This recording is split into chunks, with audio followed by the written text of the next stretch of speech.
दिनों से शहर हैदराबाद के अंदर फिर से राउडीइज्म चालू हो गया है सर, क्योंकि मेरे एरिया से ही मैंने सबसे पहले पीडी शुरू कराया था।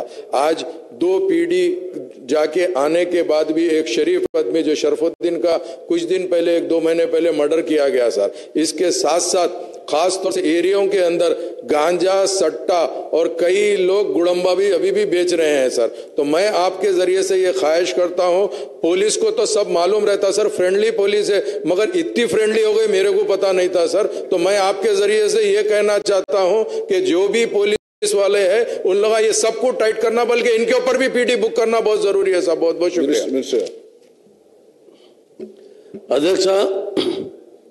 గౌరవనీయ శాసనసభ్యులు చెప్పినటువంటి విషయాన్ని సీరియస్ గా తీసుకుంటాం, తప్పకుండా వాటి మీద యాక్షన్ తీసుకుంటామని చెప్పి మనం చేస్తాం।